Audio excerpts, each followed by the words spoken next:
electronic computer, they do not think. They are not capable of planning, devising, or creating. But they can remember things in the sense that they can store large amounts of data. For example, the electronic computer can solve an equation such as one by the French mathematician Pontécoulant for the motion of the moon. This same equation would take a mathematician 2 years to solve by manual method. You may not realize it, but the chances are that a machine such as this one, or similar to it, has already affected your everyday life and will most certainly affect your future.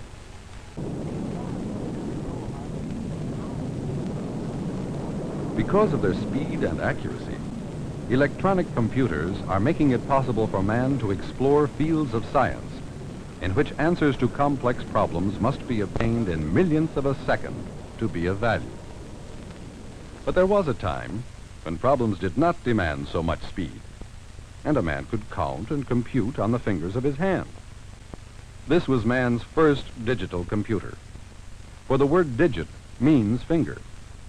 As early as ancient Egypt, finger counting was supplemented by pebbles. This crude computer was the forerunner of the abacus. Instead of pebbles, beads strung on wires represented digits or groups of digits and resulted in a more maneuverable instrument. With the advent of the machine age, mechanical devices were taking the place of the hand in manipulating digits. This Parmelee calculator of 1850 was the first keyboard adding machine. The need for faster calculating machines became apparent as the population expanded and more data had to be processed continually. This early ENIAC electronic computer was used to solve problems in 2 hours that would have taken a mathematician working with a slide rule 100 years. Our electronic computers of today look extremely complex. This UNIVAC LARC fills an entire room. This data is stored in the computer's memory unit for use in solving problems. One type of memory used is the magnetic core memory, capable of storing millions of bits of information.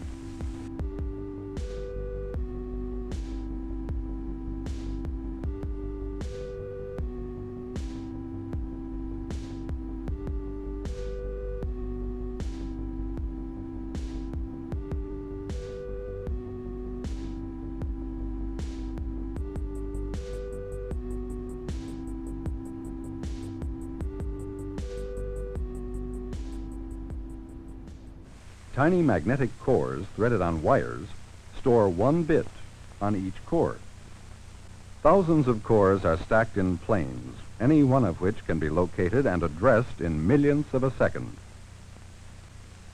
The size of the memory in this type of computer depends on the number of cores in the memory unit. In solving a problem, data in a magnetic core memory is stored, recalled, compared, calculated, checked, and restored at a rate of many thousands of calculations per second. Another computer may store information on rotating disks mounted like records in a record machine. A unit like this has a memory capacity of 5 million characters, any one of which may be located in a fraction of a second.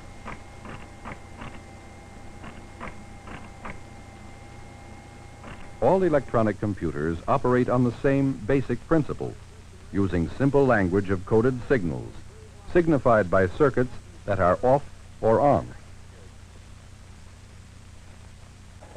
The electronic computer has extended men's minds and multiplied their thoughts, releasing people from tedious, routine tasks to become creative. Difficult problems await computers of the future. Areas of science present problems so complex that today's computers would require years to solve them. Computers of the future are being developed that demand of the men and women who work with them the utmost in precise and logical thinking.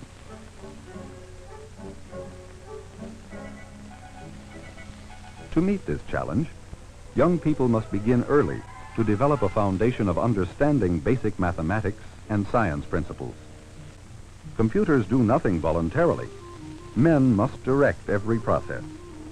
The productive activity of people in the future will to a large extent rest in their knowledge of computers and how to use them. As computers relieve people of many tedious routine jobs, they free manpower to become brain power. The only giant brain that can meet this challenge is the brain of math. The brain of math.